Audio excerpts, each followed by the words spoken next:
नमस्ते दोस्तों। तो आज हम लोग जानेंगे और समझेंगे कि आखिर जो हम लोग विद्युत यानी बिजली जो हम लोग यूज़ करते हैं अपने घरों में, तो आखिर हम लोग जब अपने घरों में बिजली को यूज़ करते हैं तो आखिर बिजली का सफ़र कैसा है।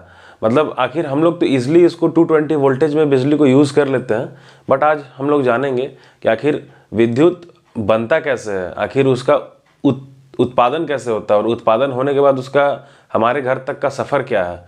तो सबसे पहले विद्युत जो है आप देख सकते हैं, ये जनरेटिंग स्टेशन जिसको हम लोग पावर स्टेशन भी बोलते हैं। तो जैसे मान लीजिए एनटीपीसी जो है, एनटीपीसी पतरातू जो विद्युत आप लोग देखते हैं, एनटीपीसी में अगर बिजली बना तो एनटीपीसी में बिजली बनने के बाद वो आपका 11 केवी बनाता है। एनटीपीसी जो है आपका 11 केवी बिजली बनाता है, मीन्स वो 11,000 वोल्टेज में वो बिजली को बनाता है। फिर मान लीजिए अगर 11 केवी में एनटीपीसी बिजली को बनाता है 11 केवी में, तो अगर हमको पतरातू से बिजली को कहीं और भेजना है, हमको बोकारो डिस्ट्रिक्ट में भेजना है, हमको धनबाद डिस्ट्रिक्ट में भेजना है, तो उतना दूर का सफ़र तय करने में 11 केवी जो वोल्टेज है वो ड्रॉप हो जाएगा। मीन्स अगर हम 11 केवी का वोल्टेज को अगर हम या 11 केवी का पावर सप्लाई को एनटीपीसी पतरातू डायरेक्टली अगर भेजना चाहे धनबाद, तो वहाँ पता चला यहाँ से तो 11 केवी भेजा लेकिन वहाँ जाके वोल्टेज ड्रॉप हो गया, मीन्स वहाँ वोल्टेज बहुत कम मिल रहा है। 11 केवी भेजा, वहाँ मिल रहा है 2000 केवी, उसमें काम होगा नहीं प्रॉपर। तो इसीलिए हम लोग सबसे पहले क्या करते हैं कि एनटीपीसी पतरातू से बिजली बना और वो आपका पावर ट्रांसफार्मर जो होता है, बड़ा बड़ा ट्रांसफार्मर होता है, ट्रांसफार्मर के थ्रू स्टेप अप ट्रांसफार्मर होता है जो कि बिजली के वोल्टेज को बहुत ज़्यादा हाई कर देता है। इसके वजह से क्या होता है कि हम बिजली को आसानी से एक जगह से दूसरे जगह बहुत हाई पोटेंशियल में भेज सकते हैं। इससे क्या होगा कि वोल्टेज ड्रॉप का भी शिकायत नहीं होगा और हमारा जो कंडक्टर है, कंडक्टर का साइज भी पतला होता है। अगर करंट ज़्यादा होगा तो कंडक्टर का साइज मीन्स जो आपका केबल है, केबल और वायर का साइज मोटा होगा, उसमें बिजली बोर्ड को खर्चा ज़्यादा आएगा। इसलिए हम लोग करते क्या है कि वोल्टेज को ही बहुत ज़्यादा हाई कर देते हैं। तो सबसे पहले एनटीपीसी जहाँ पर पावर हमारा जनरेट हुआ, वहाँ से हम लोग पावर ट्रांसफार्मर के थ्रू वोल्टेज को हाई कर देते हैं। हाई करने के बाद हमारा बिजली जाएगा पावर ग्रिड में।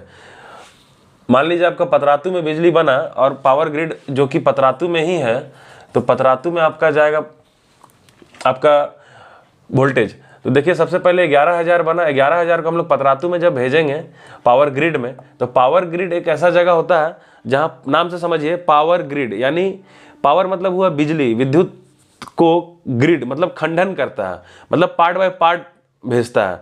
जैसे कभी भी हम लोग सामान खरीदते हैं, कोई भी कंपनी का कोई भी सामान लेते हैं तो डायरेक्ट हम लोग मैन्युफैक्चरर से नहीं लेते हैं या डायरेक्ट हम लोग होलसेलर से नहीं लेते हैं, हम लोग जो अपना नियर बाय स्टोर्स होता है उससे खरीदते हैं। उसी तरीक़ा से बिजली भी, बिजली का समझ लीजिए होलसेलर हुआ, पावर ग्रिड जो हुआ वो होलसेलर हुआ।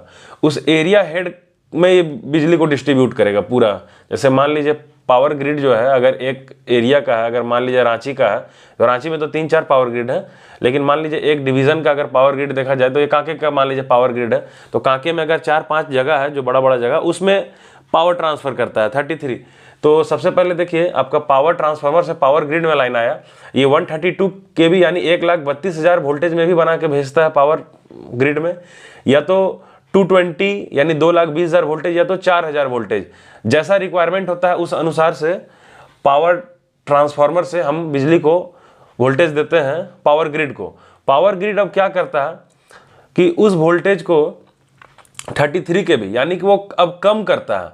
मीन्स हमको अगर पतरातू से बिजली अगर भेजना था धनबाद, तो हम धनबाद भेज दिए उसके वोल्टेज को हाई करके। अब मान लीजिए धनबाद में हमको छोटा छोटा जगह में बिजली को बांटना है, तो हम लोग क्या करेंगे कि यहाँ पे भी ट्रांसफार्मर होता है, पावर ग्रिड में भी ट्रांसफार्मर होता है जो कि वोल्टेज को कम करता है। एनटीपीसी जहाँ बिजली बना वहाँ से हम लोग वोल्टेज को ज़्यादा किए क्योंकि हमें ज़्यादा दूर तक भेजना था। अब हम लोग क्या करेंगे, जब वोल्टेज पावर ग्रिड को प्राप्त हो चुका है तो अब वो क्या करता है कि वोल्टेज को कम करता है। जब वोल्टेज को वो कम करता है तो वोल्टेज को कम करने के बाद जिस जगह पे भेजते हैं, मान लीजिए हम यहाँ पर बता रहे थे पतरातू से बिजली आया पावर ग्रिड पतरातू में ही, और अब हम यहाँ पर अपना सब स्टेशन के बारे में बता रहे हैं। तो हमारा सौंदा डी सब स्टेशन पड़ता है, तो सौंदा डी सब स्टेशन में बिजली आएगा। तो सौंदा डी सब स्टेशन में जब बिजली आएगा तो 33 केवी में यानी 33,000 केवी में सौंदा डी सब स्टेशन में बिजली आएगा। अब सौंदा डी में भी क्या होगा, फीडर होता है, 3 फीडर, एक होगा सौंदा फीडर, एक है आपका भुरकुंडा फीडर, मतलब सौंदा डी से भी 3 भाग में बिजली जाएगा। एक सौंदा के लिए आएगा, एक भुरकुंडा के लिए जाएगा और एक कुर्से के लिए है। तो 3 भाग में यहाँ से बिजली ऑपरेट होगा। मीन्स यहाँ स्विच यार्ड वगैरह रहता है, यहीं से आप एक पूरा सौंदा का लाइन का बिजली आप यहीं से काट सकते हैं। और अगर मान लीजिए पूरा 33 kV बंद करना है तो हम लोग पावर ग्रिड से सप्लाई बंद करवाते हैं। तो एक्चुअली में ये पूरा एक सिस्टम मर्ज होता है। पावर ग्रिड में क्या होता है कि आपका मान लीजिए एनटीपीसी पावर पतरातू बंद हो गया, पावर फेलियर हो गया, तो पावर ग्रिड जो है वो आपका दूसरे जगह दूसरा पावर स्टेशन से भी बिजली लिया हुआ रहता है, वहाँ से भी वो पावर लेके अपना चार्ज कर देता है सौंदा डी को। तो इस तरह से पूरा इंटरलिंक होता है पावर ग्रिड। पूरा झारखंड में सारा पावर ग्रिड आपस में इंटरलिंक है और सारा जनरेटिंग स्टेशन भी आपस में पावर ग्रिड के माध्यम से इंटरलिंक हो जाते हैं। तो इस तरह से पूरा बिजली का प्रोसेस है। सबसे पहले आपका यहाँ बनने के बाद पूरा सौंदा डी तक आ गया। सौंदा डी में आने के बाद क्या हो जाता है, 33 माने 33,000 बिजली हो जाता है, 33,000 वोल्टेज में आ जाता है। अब देखिए 33,000 होने के बाद सौंदा डी से जब बिजली जाता है अब यहाँ के बाद हो जाएगा डिस्ट्रीब्यूशन का काम। मीन्स अब यहाँ से 11 kV में बिजली निकलेगा।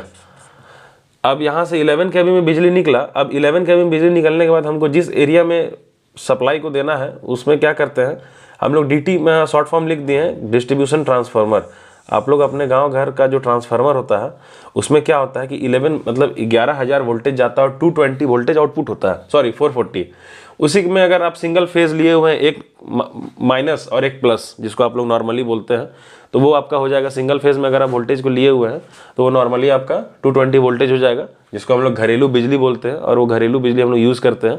तो इतना सारा प्रोसेस से हमारे घर तक बिजली आता है। तो कैसा लगा वीडियो? अगर अच्छा लगा दोस्तों तो सपोर्ट करें।